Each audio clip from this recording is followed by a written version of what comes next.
Just days after crossing into the Mediterranean, America's most powerful carrier stops dead off Africa, and the world's watching. The USS Gerald R. Ford's unexpected halt near North Africa has raised serious questions about U.S. military intentions toward Venezuela. And here's where it gets even stranger. The USS Gerald R. Ford, the pride of the U.S. Navy, has basically slammed the brakes just off Morocco's coast. 2 days after gliding through the Strait of Gibraltar, this floating city, loaded with fighter jets and power, isn't moving. It's just waiting. According to Navy confirmations, the Ford and at least 2 of its escort ships have stayed locked in that same patch of ocean west of Morocco, watching the waves roll by. Now, this wasn't supposed to happen. President Trump himself ordered Ford to join an ongoing counter-narcotics mission in the Caribbean, a massive operation aimed at cutting off drug smuggling routes and flexing U.S. muscle near Venezuela. The plan was clear: head west, link up with the strike group, and add pressure. But instead, it's sitting still, like a chess piece frozen mid-play. Why? No one's saying for sure. Maybe it's waiting for intel. Perhaps the White House changed plans. The silence from Washington only makes the whole thing feel more deliberate and more mysterious. What do you think? Stalling for strategy or second thoughts at the top? Just when it seemed straightforward, orders from the commander-in-chief, mission underway, everything flipped. Inside the Pentagon, whispers started, is the Ford still going to the Caribbean? President Trump had initially directed the strike group to join the enhanced counter-narcotics mission, a massive regional show of force against cartels and, indirectly, against Venezuela's government. But now, according to multiple insiders, the administration's tone has shifted. Suddenly, things aren't so clear. Officials who were gearing up for a long push in the Caribbean are now confused. Did the mission change? Was there new intelligence? Or did political reality hit harder than military momentum? It's not the first time Trump's foreign orders sparked uncertainty. Remember how often plans changed mid-flight during his previous operations? This feels like another of those moments. The carrier's pause might be more than logistics. It might be hesitation. And with one of America's most powerful warships holding its position off Africa, the world is left guessing. Is this the calm before something big, or the quiet walk back of a bold move? Then came the real twist. CNN dropped a report saying the Trump administration has decided to hold off on land strikes inside Venezuela, at least for now. And right after that, the Wall Street Journal backed it up, noting Trump's growing doubts about whether military action would actually push President Nicolas Maduro out. Behind closed doors, Trump's team reportedly told Congress the reason: legal concerns. The authority granted to go after drug boats doesn't stretch to bombing land targets. Without Congress's approval, such strikes would be skating on thin constitutional ice. So for now, the brakes are on. It's a strange mix of politics and pressure, a show of overwhelming force hovering just outside Venezuela's reach, but no green light to fire. Ford's halt suddenly makes more sense. Maybe it's not lost. Maybe it's waiting for Washington to decide. Still, the question hangs in the air. What's the endgame here? Deterrence, diplomacy, or something darker waiting to unfold? And here's where it gets tangled. In the fine print of American law. When Trump's top aides briefed Congress, they made something very clear. Title 50, the legal framework that governs covert operations, doesn't stretch to cover open military strikes on land. In simple terms, it's one thing to sink drug boats at sea, but bombing targets inside another country? That's a whole different legal battlefield. Lawmakers were uneasy. Many pointed out that the ongoing counter-narcotics strikes already walked a thin line between military action and covert warfare. Without congressional approval, these operations risk becoming extrajudicial. Actions taken without direct oversight or authorization from the body meant to declare war. One senator reportedly pressed officials on the blurred lines. How far can you go before this turns into an undeclared war? The answer wasn't reassuring. The administration's lawyers insisted everything remained within the president's constitutional powers, but even that argument sounded shaky. The Hill buzzed with debate, not over tactics, but authority. So, Ford's pause in Morocco isn't just about geography, it's about legality. Washington's lawyers are fighting over the limits of power, while 100,000 tons of steel wait for its next move. But let's not forget what's already happened. So far, nearly 70 people have been killed in at least 16 known U.S. attacks on boats accused of smuggling drugs in the Caribbean and the Pacific. These weren't battles between fleets. They were targeted strikes, carried out far from cameras, often with little verification of who was on board. Critics have slammed the campaign as extrajudicial warfare, deadly force used without trial, oversight, or transparency. The Pentagon calls them narco-terrorist vessels. Human rights observers call them floating death sentences. The most recent strike came just days before the third halted. Another ship destroyed, another line blurred, and every new attack fuels the same uneasy question. When does fighting crime at sea start looking like war without rules? When pressed for answers, the White House doubled down. A senior official told reporters, President Trump was elected with a resounding mandate to take on the cartels and stop the scourge of narco-terrorism from killing Americans. The statement then defended the strikes as fully consistent with the law of armed conflict.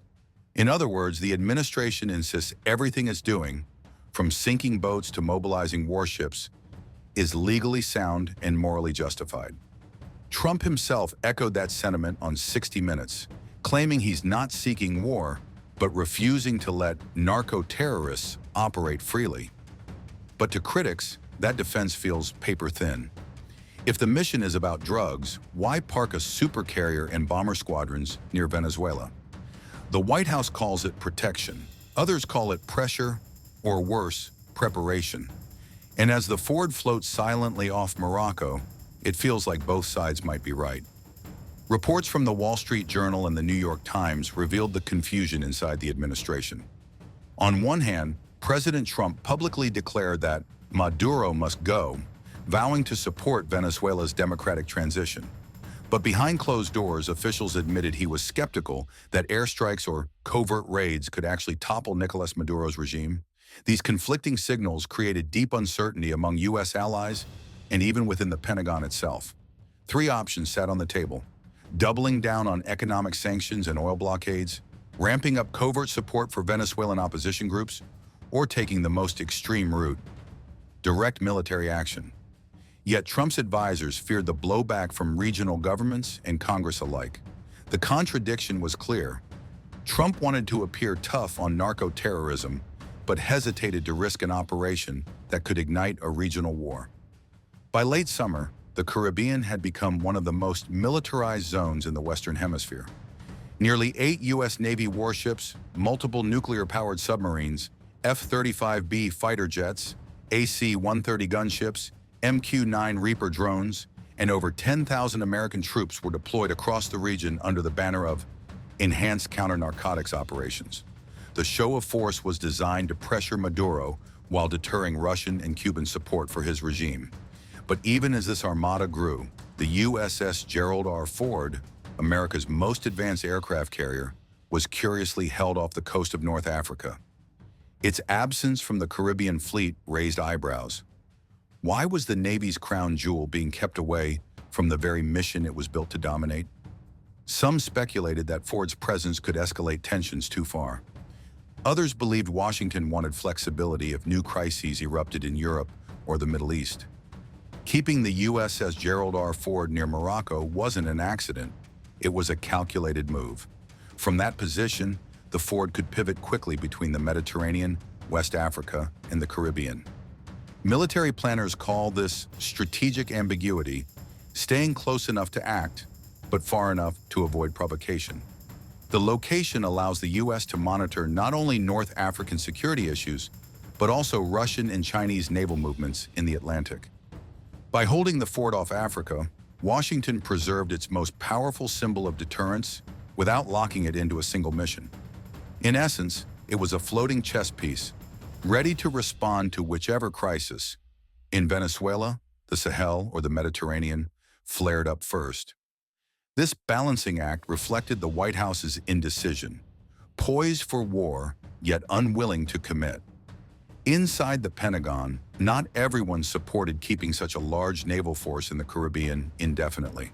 Senior logistics officers warned that months of continuous patrols would strain ship readiness, and accelerate mechanical wear, especially on aging destroyers and supply vessels. Each deployment requires a rotation schedule for maintenance, crew rest, and equipment inspection. But under political pressure to maintain maximum presence, those cycles were being stretched dangerously thin. Officials began discussing a shift to what they called a long-term enhanced presence. Fewer ships but with permanent surveillance and quick response capabilities. It was a way to sustain deterrence without burning through hardware or morale. In short, the Navy was trying to balance optics and endurance, showing strength without exhausting its fleet before the next crisis hit. Even as the Navy scaled back its tempo, U.S. Air Force operations intensified. Satellite data and flight trackers revealed multiple B-52 Stratofortress bombers flying close to Venezuelan airspace, sending a deliberate message of deterrence. American defense officials described the missions as routine training, but the timing said otherwise. Meanwhile, the USS Fort Lauderdale, an amphibious transport ship, quietly redeployed to the Caribbean after a short maintenance period, effectively signaling that Washington was still watching. Surveillance drones, including MQ-9 Reapers, resumed patrols over suspected smuggling routes, feeding real-time intelligence to Southern Command. To Caracas, these moves felt like a tightening circle. To Washington, it was reassurance, proof that even as the Ford carrier held position off Africa, U.S. military reach around Venezuela remained immediate and overwhelming. On Capitol Hill, the debate over Venezuela reached a boiling point. A bipartisan coalition introduced a war powers resolution to prevent the White House from launching strikes without congressional approval. The close vote underscored deep divisions over executive power and accountability. Lawmakers warned that bypassing Congress risked setting a precedent for future interventions. Supporters of the administration countered that narco-trafficking networks linked to Maduro's regime justified rapid action. Though the resolution failed, the message was clear. Congress was watching, and any escalation in Venezuela would come with political consequences. The uneasy balance between oversight and authority hung in the air. Unresolved but exposed. Major outlets, News Nation, CNN, WSJ, and the New York Times, painted contrasting pictures. Some called Trump's hesitation strategic patience, others labeled it confusion at the top. Public opinion split fast, with Congress reflecting that divide. Hawks demanded action. Doves warned of another quagmire. The White House remained silent, letting speculation do the talking. Defense analysts saw the Ford's halt as a chess move, not a blunder. According to Ian Bremmer, Washington shifted from missiles to manipulation, quietly targeting Maduro's generals and financiers, freezing assets, dangling amnesty, and pushing insiders to betray him. The aim wasn't regime change by invasion, but implosion from within. Every whisper, every leaked cable added pressure inside the palace walls. Reports surfaced that Trump's team had greenlit CIA operations, cyber intrusions, economic disruption, and media manipulation, blurring lines between diplomacy and subversion. It wasn't shock and awe, it was hybrid warfare. Covert hands shaping markets and minds while official spokespeople denied everything with practiced smiles. Analysts warned that one wrong move could ignite social collapse. Venezuela was already unraveling. Food shortages, protests, power cuts. A strike might topple Maduro but unleash civil war. U.S. officials knew it. That's why, despite the buildup, no boots ever landed. The show of force was meant to scare, not start. For Trump, Venezuela became an image test. Too soft, he looked weak. Too hard, he risked another Iraq. Advisors said he wanted victory without casualties, headlines without coffins. Ford's pause symbolized his dilemma. Flex muscle, avoid mess. Every option carried political costs heading into the re-election season. Naval watchers speculate daily. Will the USS Gerald R. Ford turn west to the Caribbean or linger near Europe as crises multiply? Its silence fuels intrigue. Wherever it goes next, that course will reveal Washington's real priority: Latin America or the next global fire. From Venezuela to Ukraine to Gaza, U.S. assets are stretched thin. Ford's hesitation mirrors a larger strain, an empire juggling too many fronts. Every new mission erodes focus. Power is about presence, but even superpowers can't be everywhere forever. Something, somewhere, has to give. The USS Gerald R. Ford's position may seem like a pause, but it reflects a deeper crossroads for U.S. strategy. Whether it sails west or stays put, one thing's certain. Washington's next move could redefine not just Venezuela's future, but America's credibility across an already fragile world stage.